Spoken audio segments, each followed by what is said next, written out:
It is our largest collider in the world. A new chapter, Run 3 of the Large Hadron Collider, will give us collisions.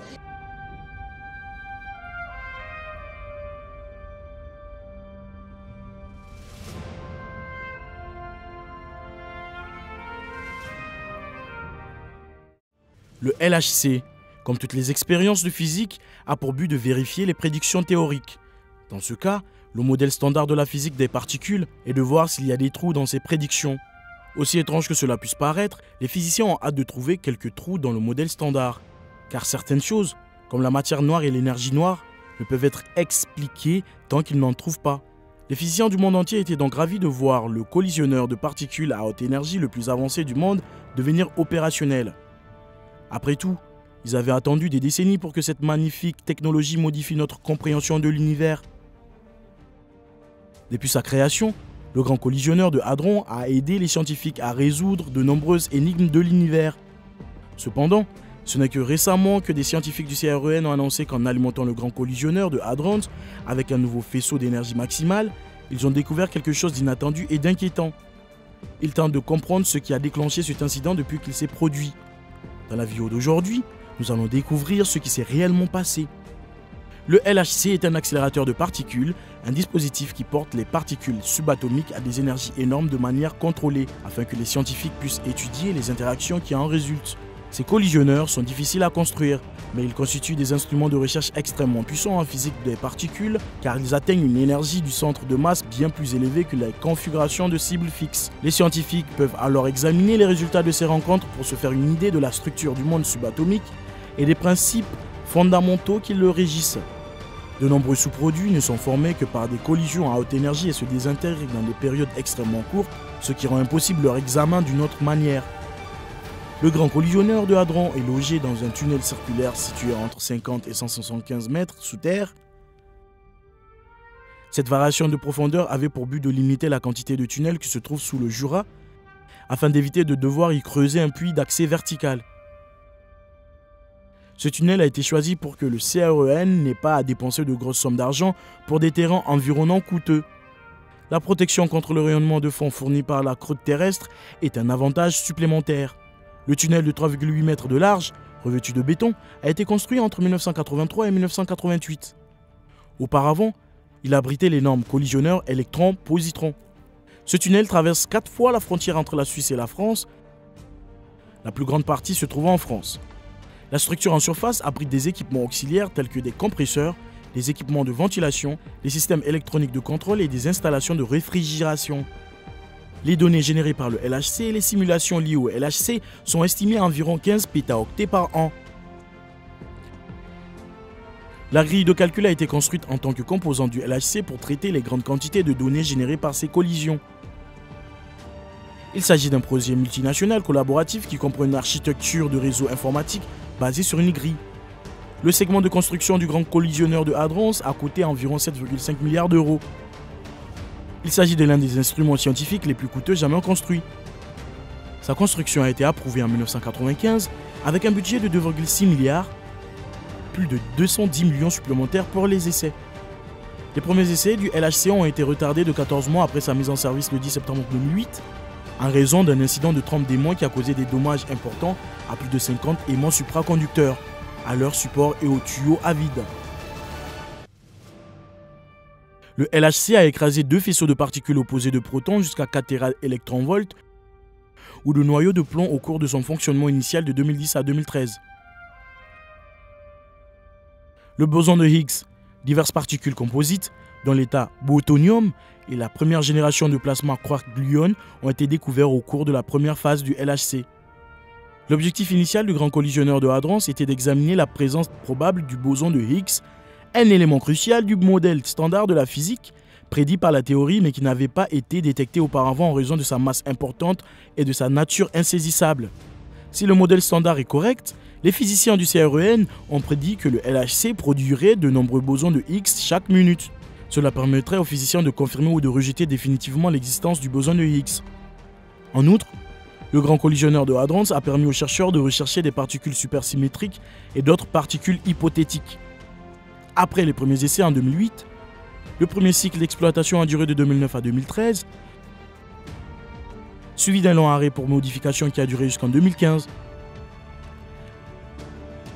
Le deuxième run opérationnel a eu lieu de 2015 à 2018, suivi d'un autre arrêt prolongé jusqu'en 2022. Le LHC a rouvert en avril 2022 avec une nouvelle énergie de faisceau maximale de 6,8 tétravolt. Ce cycle devrait durer jusqu'en 2026.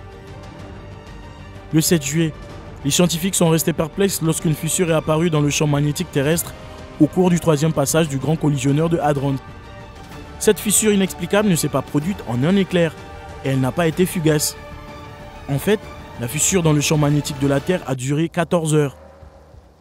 Les puissants vents solaires ont pu s'engouffrer dans l'ouverture, provoquant des tempêtes géomagnétiques massives qui ont produit des aurores vraiment captivantes. La tempête géomagnétique provoquée par cette fissure a produit une aurore si spectaculaire que nous ne pouvions en détacher notre regard.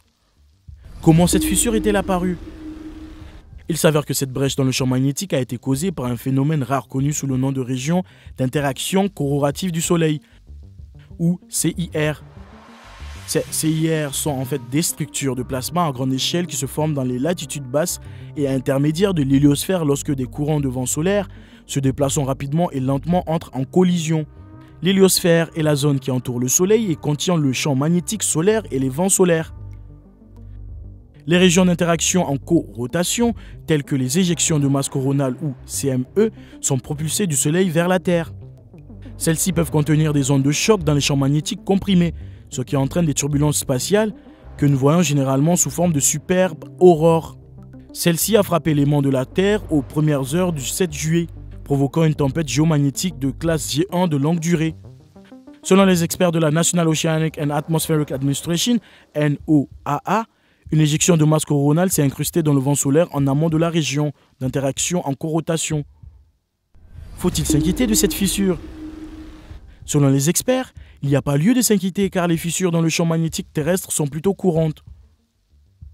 Ce champ magnétique fonctionne comme un bouclier, nous protégeant des tempêtes solaires. On pense que les différentes fissures du champ s'ouvrent et se rouvrent assez rapidement, mais ces récentes fissures ont démontré qu'elles pouvaient rester ouvertes pendant plusieurs heures d'affilée.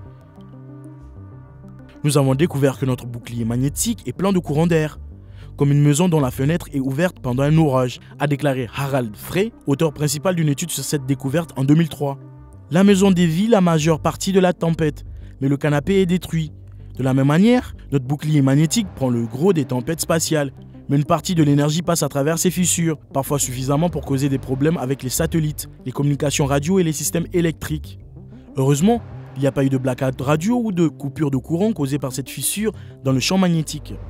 En revanche, les habitants du Canada et des États-Unis ont eu droit à des aurores boréales et époustouflantes.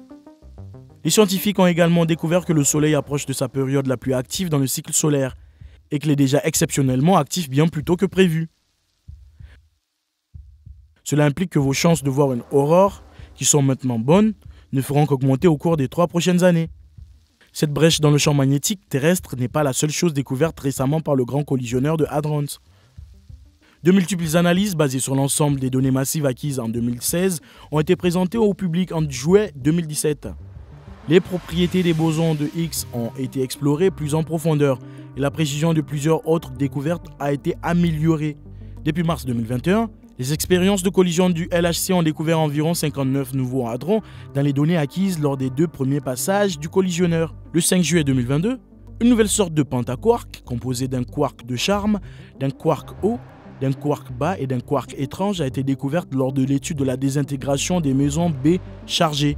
D'autre part, le CERN abrite également un certain nombre d'expériences sur la matière noire qui ne sont pas liées au LHC, notamment CAST, qui recherche des particules hypothétiques appelées axions, Na64, qui fait entrer en collision des faisceaux d'électrons avec des noyaux atomiques, et AMS, qui recherche des rayons cosmiques depuis la Station spatiale internationale. La matière noire est un type de matière hypothétique qui représenterait une grande partie de l'univers. Elle est surnommée sombre parce qu'elle n'émet, n'absorbe ou ne reflète pas la lumière et ne peut donc pas être observée directement par des télescopes ou d'autres outils de détection du rayonnement électromagnétique. Sa présence, cependant, peut être déduite de ses effets gravitationnels sur la matière visible, comme les étoiles et les galaxies. Les scientifiques estiment que la matière noire représente environ 85% de la masse de l'univers et que son existence est nécessaire pour expliquer un certain nombre de phénomènes connus, tels que la vitesse de rotation des galaxies et la distribution de la matière à l'échelle cosmique. Une équipe de recherche internationale a récemment réussi à réduire considérablement la portée de la présence de la matière noire, grâce à une expérience précise menée au Centre Albert Einstein de physique fondamentale, AEC, de l'Université de Berne en partenariat avec le CERN. L'AEC est l'une des principales organisations internationales de recherche dans le domaine de la physique des particules, avec plus de 100 membres. Les conclusions de l'équipe dirigée par Berne ont été récemment publiées dans la prestigieuse revue Physical Review Letters. On ne sait pas encore très bien de quoi est faite la matière noire, déclare Ivo Scholtes, doctorant à l'AEC et auteur principal de l'étude. Ce qui est certain, c'est qu'elle n'est pas composée des mêmes particules que celles qui composent les étoiles, la planète Terre ou nous, les humains. Des tests et des méthodologies de plus en plus sensibles sont déployés dans le monde entier pour rechercher les particules suspectées de matière noire. Jusqu'à présent, sans résultat. Certaines particules fondamentales hypothétiques connues sous le nom d'actions constituent une bonne catégorie de candidats pour les particules de matière noire. Un avantage significatif de ces particules extrêmement légères est qu'elles pourraient expliquer d'autres phénomènes cruciaux de la physique des particules qui sont actuellement inconnus. Grâce à de nombreuses années d'expertise, notre équipe a réussi à concevoir et à construire un appareil de mesure extrêmement sensible. L'expérience BIM, EDM, explique Florian Piegsa, professeur de physique des basses énergies et de précision à l'AEC, qui a obtenu l'une des prestigieuses subventions de démarrage du Conseil européen de la recherche en 2016 pour ses recherches sur les neutrons. Si les insaisissables actions existent, ils devraient laisser une signature distinctive dans l'appareil de mesure. Les mesures effectuées en collaboration avec des chercheurs français à la source européenne de neutrons de recherche à l'Institut Lowe, Langevin et au CERN ont permis d'exclure expérimentalement un espace de paramètres des actions jusqu'alors inconnues. Il a également été démontré qu'il était possible de rechercher des actions hypothétiques plus de 1000 fois plus lourdes que ne le permettaient les tests précédents. Faites-nous savoir ce que vous pensez des nouvelles découvertes du CERN dans les commentaires ci-dessous.